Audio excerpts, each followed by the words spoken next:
తెలంగాణ ఉనికి అస్తిత్వం ఈ విషయాలపైన కొద్ది మాసాలుగా ఒక సీరియస్ డిస్కషన్ తెలంగాణ వ్యాప్తంగా జరుగుతున్నది. ఈ తెలంగాణ ఉనికి అస్తిత్వం అనేది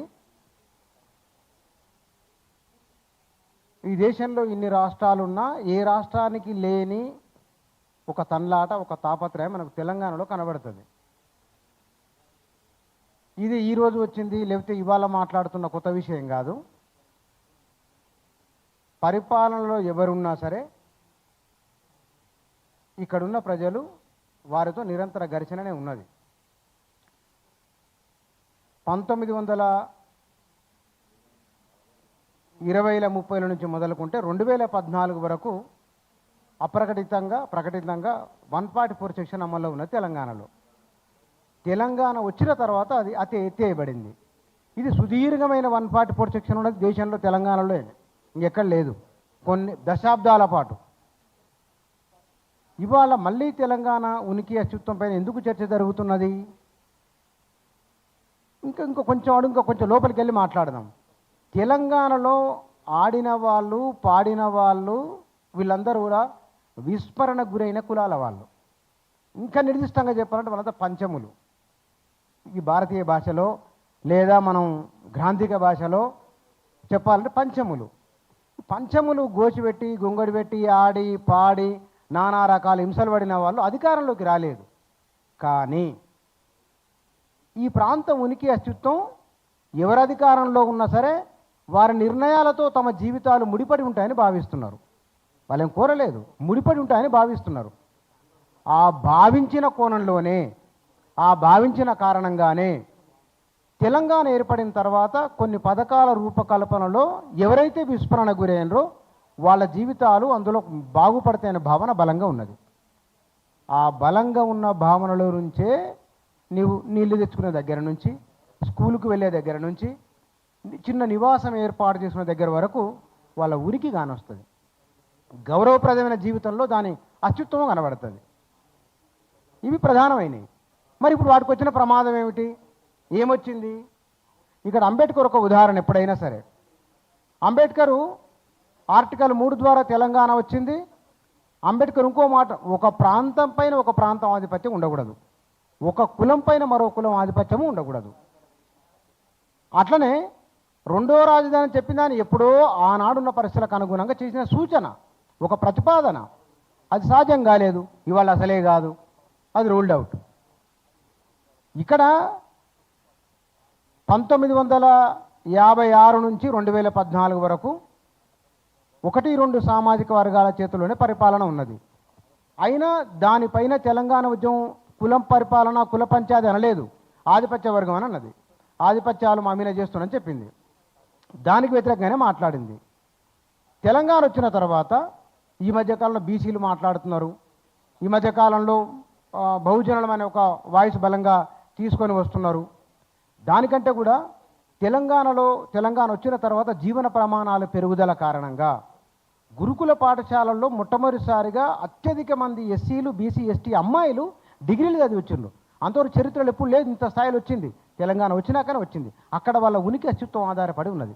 మరి ఇప్పుడు వచ్చిన ప్రమాదం ఏమిటి దానికి అంటే, ఇవాళ పొద్దున ఒక ఇంటర్వ్యూలో ఒక ప్రస్తావన వచ్చింది. నాగార్జున సాగర్ నుంచి నీళ్లు గడిచిన 10 ఏళ్ల కాలంలో ఎన్ని డ్రా చేసినాము, ఇప్పుడు ఎన్ని డ్రా చేసినాము అంటే ఒక 6-7% వేరియేషన్ ఉంది 2 ఏళ్ల కాలంలోనే. ఎందువల్ల వచ్చింది ఆ వేరియేషను? ఏ విధానం ఎవరి కోసం రూపకల్పన చేయబడింది, దాని లబ్ధిదారు ఎవరు, ఇది పాయింట్. కాబట్టి తెలంగాణ ఏర్పడిన తర్వాత అన్నం తినకుండా ఉండకూడదు, ఉత్సాహంతో కేరింతలేయాలి. అమరవీరుల స్తూపం దగ్గరికి వచ్చి నివాళులు అర్పించాలి. వాళ్ళు వచ్చి తెలంగాణ ఎవరి జాగిరంటే దానికి అర్థం ఉంటుంది. 11 రోజులు అన్నం తినకుండా ఉండి బాధపడిన వాళ్ళు, విభజించిన తీరు బాధగలిచింది అన్న వాళ్లకు తెలంగాణ పట్ల ప్రేమ ఎట్లుంటుంది? అర్థం దానికి ఉండాలి. ఒకటి, తెలంగాణ ప్రజలంతా రోడ్ల మీదకి వచ్చి ఆనందోత్సవాలు జరుపుకున్నప్పుడు 11 రోజుల పాటు భోజనం చేయని వారు ఎట్లా తెలంగాణ ప్రేమికులు అవుతారు? విభజించిన తీరు అన్నప్పుడు ఆ తీరేమిటో చెప్పాలి. ఆ తీరేమున్నది? అఖిలపక్ష సమావేశం జరిగింది, ఓ శ్రీకృష్ణ కమిటీ వచ్చింది, జీవోఎం ఏర్పడ్డది, చిటాన చివరికి బిల్లు పెట్టబోతూనే ఉన్నప్పుడు ఆంధ్ర ప్రాంతానికి సంబంధించిన రాజకీయ నాయకులను పిలిచి విడిగా మాట్లాడడం జరిగిపోయింది. అప్పుడు ఏం కావాలో ఏపీకి అడిగి ఉంటే కనుక ఇవాళ ఈ పరిస్థితి వచ్చి ఉండేది కాదు. అక్కడ ఏం కావాలో ఆనాడు వాళ్ళు నిర్ణయం తీసుకొని ఉంటే కనుక ఇవాళ పరిస్థితి వచ్చి ఉండేది కానే కాదు. అంటే చరిత్ర కొందరికి కొన్ని అవకాశాలు ఇస్తుంది.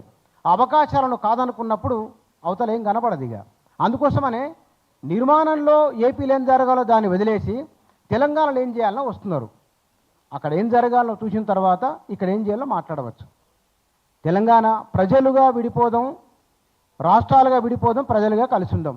రెండు రాష్ట్రాలనే తెలుగువారికి ప్రజలు ఎప్పుడు కలిసే ఉన్నారు. ఆ వేళ కలిసే ఉన్నారు, ఈ వేళ కలిసే ఉన్నారు, ఎప్పుడు కలిసే ఉంటారు.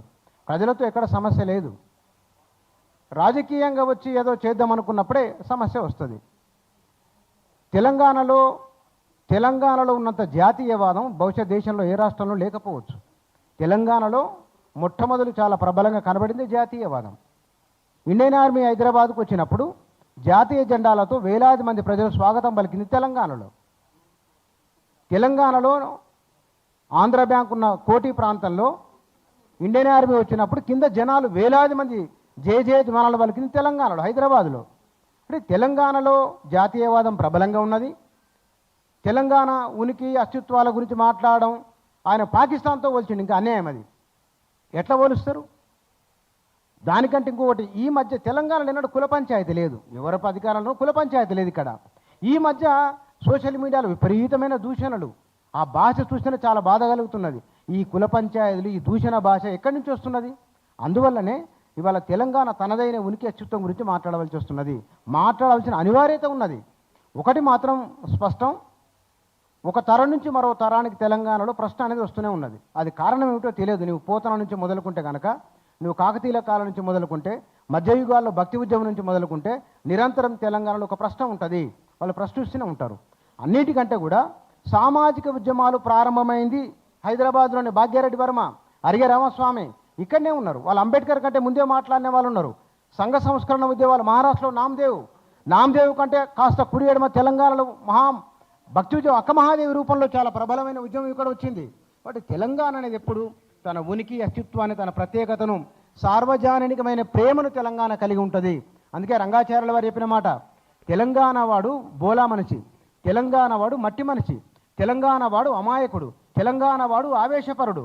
అందుకే తెలంగాణ నుంచి పెద్ద వ్యాపారవేత్తలు ఉద్భవించలేదు. నీకు కుల వేదన తీసుకోండి. ఈ మధ్య కొంచెం ఈ 20 ఏళ్ల కాలంలో 30 ఏళ్ల కాలంలో వచ్చి ఉండవచ్చునేమో, కానీ తెలంగాణలో ఆ వ్యాపారాత్మక దృష్టి చాలా తక్కువ. అందుకే ఇక్కడ ఏ సామాజిక వర్గాన్ని తీసుకున్నా ఎవరో ఒకరు ఏదో ఒక ఉద్యమంలో ఉండే ఉంటారు. ఎవరో ఒకరు ఎక్కడో దగ్గర ప్రశ్నించే ఉంటారు, ప్రశ్నిస్తూనే ఉంటారు. అది బహుశా తెలంగాణకు వీరశైవం నుంచి వచ్చిన ఒకానొక వారసత్వం అది. ఇక్కడ మేము ఈ వేదిక తరపున లేదా తెలంగాణ నుంచి మాట్లాడుతున్న వాళ్ళుగా, తెలంగాణ ప్రజలుగా, ఆంధ్ర ప్రాంతానికి సంబంధించిన లేదా మరే ప్రాంతానికి సంబంధించిన వారైనా సరే అందరిని ఆహ్వానించవలసిన, అందరూ వస్తారు, ఎవరినెవరు ఆపలేరు కూడా. పెత్తనం చేసేవారి పట్ల అభ్యంతరం, అది వద్దు అనేది. రెండవది, హైదరాబాద్ వస్తున్న ఈ అభివృద్ధి అనేది తెలంగాణ ఎట్లా భరించగలదు? ఎన్ని రోడ్లకు ఎన్ని వేల ఎకరాల భూమి పోతున్నది. ఇవాళ రియల్ ఎస్టేట్తోని హైదరాబాద్ నుంచి అలంపూర్ వరకు 200 కిలోమీటర్లు మొత్తం రాళ్ళే వాచి ఉన్నాయి. ఏం తింటారు జనాలు? ఇక్కడ నుంచి ఆదిలాబాద్ మహారాష్ట్ర వరకు రాతి కడీలు వాచి ఉన్నాయి. ఏం రియల్ ఎస్టేటు? రాబోయే తరాలు ఏం తిని బతకాలి? హైదరాబాద్ ఔటర్ రింగ్ రోడ్ నిండిపోయింది, మాతో ఇంకా కొత్త సిటీలు వస్తున్నాయి. రాబోయే తరాలకు ఇండ్లు మిగులుతాయి తప్ప పొలాలు మిగిలవు. ఇంత అభివృద్ధి ఎవరి కోసం ఇది? ఈ కరెంటు, నీళ్లు ఎవరు ఇవ్వాలి? ఇన్ని భూములు ఎవరు కోల్పోవాలి? మళ్ళీ కోల్పోతున్న వాళ్ళంతా చిన్నది. మొన్న రైతు బంధు చేసిన సందర్భంలో ఒక డిస్కషన్, భూమి అంతా కొంతమంది చేతుల్లో ఉంది, భూస్వాములకే డబ్బులు ఇచ్చినా అంతా తప్పది. 100,000 ఎకరాలను ఎవరు లేడు తెలంగాణలో. ఎకరం, 2 ఎకరాలు, 2.5 ఎకరాలు. 1-2 సామాజిక వర్గాల చేతుల్లో ఒకప్పుడు భూములు ఉండేవి. ఇప్పుడు బీసీల ఎస్సీల చేతుల్లోకి భూములు కొంత వస్తున్నాయి. అవి వాళ్ళే వ్యవసాయం చేసుకుంటున్నారు. ఇప్పుడు ఆ వ్యవసాయం లేకుండా కూడా అయిపోతుంది. ఇవాళ రియల్ ఎస్టేట్ కింద భూములు అమ్ముకున్న త్వర రేపు ఏం నిలబడతారు తెలంగాణ ప్రజలు? హైదరాబాద్కు రావడానికి మన శంషాబాద్కు వస్తే కనుక మాకు బస్సులో కూర్చుంటే ద్రాక్ష తోటలు కనబడేవి. ఇవాళ లేవు అవి. 100 కిలోమీటర్లు ఎక్కడ చూసి రాతికడలు వాతే ఉన్నాయి. అక్కడక్కడ కూరగాయలు ఏమనేస్తే తెలంగాణ వచ్చిన తర్వాత 2 రకాల పంటలు వంతున్నాయి. ఇప్పుడు కనపెడుతున్నది అది. ఇప్పుడు తెలంగాణకు నీళ్ళు వచ్చిన తర్వాత రాతికడలు వాది తెలంగాణలో. ఇక్కడ వట్టినాగులపల్లి, ఆ తర్వాత అటువైపు వెళ్ళిపోతే కనుక మొత్తం సినిమా రంగానికి సంబంధించిన వాళ్ళ భూములు మొన్న పోయి చూసిన నేను. ఈ 100 ఎకరాలు ఆయన కొన్నాడు, ఈ 200 ఎకరాలు ఈయన కొన్నాడు, అన్ని రాతికాడలు బతి పెట్టిండ్రు. రైల్వే స్టేషన్కి పోవడానికి దారి కూడా లేదు, అది కూడా మూసేసిన వాళ్ళు. అరే ఎక్కడ న్యాయం ఇది? మరి తెలంగాణలో రాబోయే తరాలు ఏం చూడాలి? ఈ బిల్డింగ్ చూసి బతకాలనా? అందువల్లనే ఇది విస్తరించడానికి అత్యంత అనువైన ప్రదేశము. ఇది భూభౌతిక పరిస్థితి, వాతావరణం అనుకూలంగా ఉన్న ప్రాంతం కాబట్టి ఇక్కడ అభివృద్ధి అనేది ఒక స్థాయి వరకు వచ్చి ఉంటే బాగానే ఉంటుంది. ఈ అలవిగాని అభివృద్ధి అనేది ఇబ్బందికరమైందే. ఈ అభివృద్ధి విషయంలోనూ తర్వాత రాబోయే తరాల భవిష్యత్తు విషయంలోనూ తెలంగాణ సమాజం ఎప్పటికప్పుడు మాట్లాడుతూనే ఉంటుంది. మాట్లాడాల్సిన అనివార్యత కూడా వస్తుంది. ఇక్కడ ఎవరిని వ్యతిరేకించాలనో దూషించాలనో కాదు, ప్రజలుగా కలిసి ఉండాలి, ఒకరిపైన ఒకరికి పెత్తనం వద్దనేదే విజ్ఞాపన. Thank you Telangana Buchanna. చాలా విషయాలు చాలామంది తెలంగాణ పేరుతో ఉన్నా నాకు అవసరం లేదు, నా పేరు నాకు ఉన్నది దేవుందా వదిలే. రైట్. అండ్ నేను మీరు వస్తున్నారు అన్నప్పుడు ఏ బుచ్చానని అడిగిండ్రు, ఏ బుచ్చానని అడిగిండ్రు. ఇప్పుడు ప్రకాష్ అన్న మాట్లాడిన చాలా విలువైన విషయాలు, వాటి మీద మరి సీనన్న తర్వాత దేశపాండే అన్న వీళ్ళు మాట్లాడాలి. చాలా అద్భుతమైన విషయాలు చెప్పిండు ఆయన. రైట్. మీరు మాట్లాడిన శ్రీధరరావు సార్, శ్రీధరరావు దేశపాండే సార్, చాలా ఇంపార్టెంట్ సబ్జెక్ట్ సార్ మీది. ఇరిగేషన్, అంతా ఇరిగేషన్ మీద నడుస్తున్నది.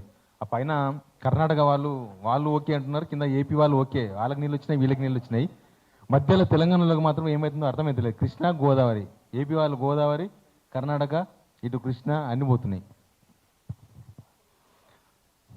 సభాధ్యక్షులు శివారెడ్డి గారు, ఈ సమావేశంలో పాల్గొంటున్నటువంటి చిరకాల ఉద్యమ మిత్రులందరికీ కూడా పేరు